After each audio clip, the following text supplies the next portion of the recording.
నేను 2014 నుంచి కూడా నేను ఎందుకు ఏమి ఆశించకుండా గౌరవ ముఖ్యమంత్రి శ్రీ నారా చంద్రబాబు నాయుడు గారికి మద్దతు ఇచ్చాను 2014 నుంచి. అంటే మన దగ్గర సత్తా లేనప్పుడు అది ప్రజలకి ఉపయోగపడే సత్తా కానీ బలం కానీ సమర్థత తెలివితేటలు ప్రతిభ ఒక నాయకుల దగ్గర ఉన్నప్పుడు అది ఓట్లు చీలకుండా అది ఇస్తే అది ప్రజలకి బలం అవుద్దని 2014 నుంచి నేను అదే పని చేశాను.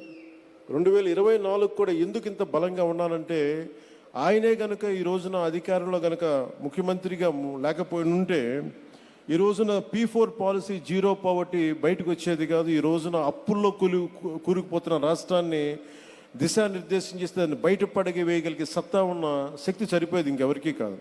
అందుకని మనస్ఫూర్తిగా కూటమికి ఎన్డీఏ కూటమి నాయకులుగా తెలుగుదేశం జాతీయ పార్టీ అధ్యక్షులుగా సమర్థవంతంగా కష్టాల్లో ఉన్న రాష్ట్రాన్ని మా అందరికీ మార్గదర్శకత్వం వహిస్తూ ముందుని నడిపిస్తున్న శ్రీ గౌరవనీయులు శ్రీ ముఖ్యమంత్రి శ్రీ నారా చంద్రబాబు నాయుడు గారికి ప్రత్యేకంగా ధన్యవాదాలు, కృతజ్ఞతలు, నమస్కారాలు తెలియజేసుకున్నాను.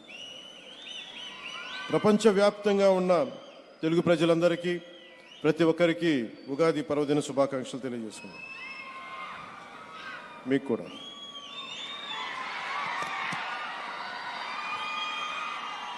ఈ P4 గురించి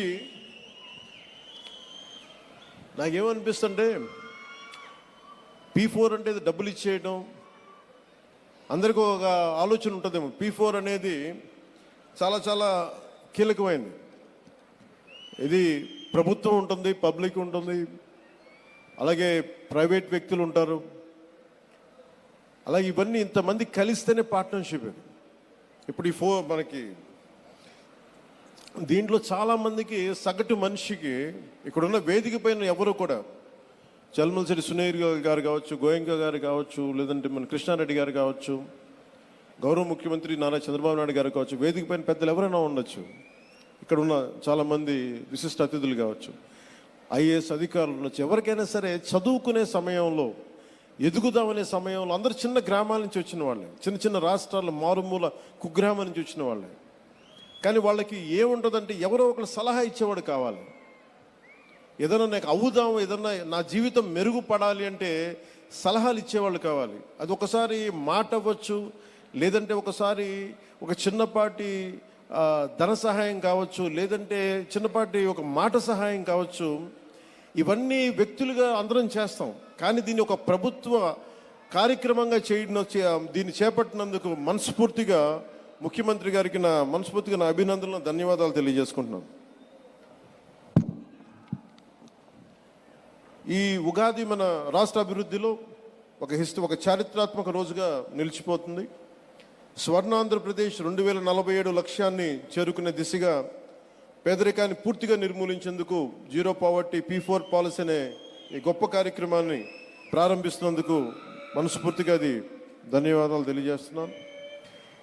దేశం మొత్తం గౌరవ ప్రధాని శ్రీ నరేంద్ర మోదీ గారి నేతృత్వంలో వికసిత్ భారత్ 2047 లక్ష్యాన్ని సాధించే దిశగా ముందుకు సాగుతుండగా, అదే దిశలో గౌరవ ముఖ్యమంత్రి శ్రీ నారా చంద్రబాబు నాయుడు గారి నేతృత్వంలో మన రాష్ట్రం స్వర్ణ ఆంధ్రప్రదేశ్గా రూపుదిద్దుకుంటుంది.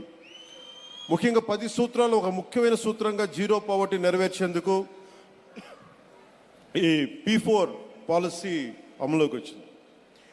P4 public private people partnership అంటే ప్రభుత్వం, ప్రైవేట్ రంగం, ప్రజలు కలిసి పనిచేయటం. సామాజికంగా అంటే చాలాసార్లు సమాజంలో ఉన్నత స్థాయికి వెళ్ళిపోయి వీళ్ళ కింద వ్యక్తులకి, వర్గాలకి ఏమి చేయరు అని ఉంటుంది. ఎప్పుడు చేస్తూ ఉంటారు. కానీ ఏ ప్రభుత్వం కూడా ఇంత బలంగా ఎప్పుడు పూనుకోలేదు, చేసిన దాఖలాలు కూడా లేవు.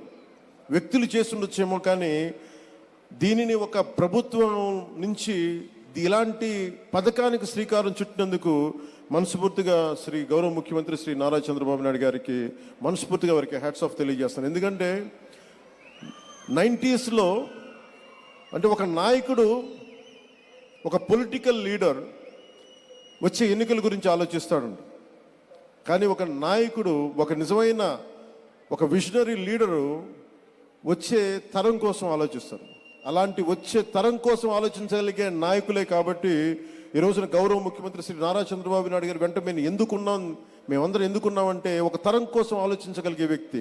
ఇప్పుడు ఒక తరం కాదు, 2-3 తరాల కోసం ఆలోచించే వ్యక్తిగా ఉన్నాం. అందుకని వేదిక పైన ఇక్కడున్న ఈ బంగారు కుటుంబం, ఈ పాలసీకి ఉన్న వాళ్ళందరూ చూడండి, చిన్నపిల్లలందరూ ఇంకా ఇంటర్ చదువుకుంటున్నారు. వీళ్ళందరికీ నాకు పరిస్థితి బాగలేదు కానీ నా బిడ్డల పరిస్థితి బాగుండాలని ఏ తండ్రికైనా ఏ తల్లికైనా ఉంటుంది. వారికి ఎలాంటి చేయూతనివ్వాలి, ఎలాంటి సలహాలు ఇవ్వాలి, కొన్నిసార్లు ఆర్థికంగా కావచ్చు, కొన్నిసార్లు ప్రత్యేకమైన పరిస్థితులు కావచ్చు, ఏమిస్తే బాగుంటుంది అనేది ఈ నలుగురు కలిసి మనకి అటు ప్రభుత్వం తరపు నుంచి, అటు ప్రైవేట్ రంగం నుంచి, అటు ప్రజలు కలిసి పనిచేయటం, ఇది చాలా చాలా ఒక గ్రేట్ ఇనిషియేటివ్ మనస్ఫూర్తిగా. అది అంటే దాదాపు 1,70,000,000 మందిని ఈ డాడ్ కుటుంబాలని విశ్లేషిస్తే దాంట్లో 1,28,00,000 కుటుంబాలని దీని ప్రాథమిక మన జాబితా తయారు చేస్తే దీని నుంచి 30 లక్షల కుటుంబాలని ఎంపిక చేసి గ్రామ సభల ద్వారా దీన్ని నిర్ధారిస్తున్నారు. అలాగే అన్యాయంగా ఈ పథకాలకు లేకుండా తొలగించబడిన కుటుంబాలను గుర్తించి అన్ని సవరణలు చేసేందుకు ప్రత్యేకంగా ప్రణాళికను రూపొందించారు. తుది జాబితాలో 28 లక్షల కుటుంబాలను, మొదటి జాబితాలో తుది జాబితాలో 28 లక్షల కుటుంబాలని ఎంపిక చేస్తాం. దాంట్లో భాగంగానే ఈ రోజున మన ముందున్న వేదిక పైన ఉన్న ఈ బంగారు కుటుంబం రిసైపెన్స్. ఎవరైనా సరే ఎన్టీ రామారావు గారు, మన నందమూరి ఎన్టీ రామారావు గారి దగ్గర నుంచి కానీ ఎవరైనా సరే కింద స్థాయి నుంచి వచ్చారు. ఇందాక కృష్ణారెడ్డి గారు మాట్లాడుతూ ఎదుగుదలకి దగ్గర దారి ఏమి ఉండదు, నలగాల్సిందే. కానీ నలిగేటప్పుడు నాకు నేర్చుకోవాలి. ఇక్కడున్న మత్స అండి ప్రకాష్, ఇప్పుడు మత్స ప్రకాష్, నేను చదువుకుపోయినా పర్లేదు, మా అక్క చదువుకోవాలి, మా అక్క ఎంబీబీఎస్ చేయాలని ఎంత గొప్ప ఉద్దేశం అది. కానీ ముఖ్యమంత్రి గారు ఆలోచిస్తుంది, నువ్వు కూడా నలిగిపోకూడదు, నువ్వు త్యాగం చేయాల్సిన అవసరం లేదు, నీకు మేము అండగా ఉంటాం, నీకు అండగా ఉండడానికి మేము ఆలోచిస్తున్నాం అనేది ఒక సదుద్దేశంతో చేపట్టిన కార్యక్రమం. వారి నాన్నగారు కూడా నా బిడ్డలకి నేను ఏం చేయగలను తపన పడుతుంటే, ఈ రోజున ప్రభుత్వం వస్తుంటే ఎవరికైనా సరే ఇబ్బందుల్లో ఉన్న కుటుంబాలకి చిన్న ఆశ కావాలి. మేము ఉన్నామని ఒక చిన్నపాటి ధైర్యం, చిన్నపాటి ఆశ కల్పిస్తే ఎంతకు ఎదుగైనా ఎదుగుతారు.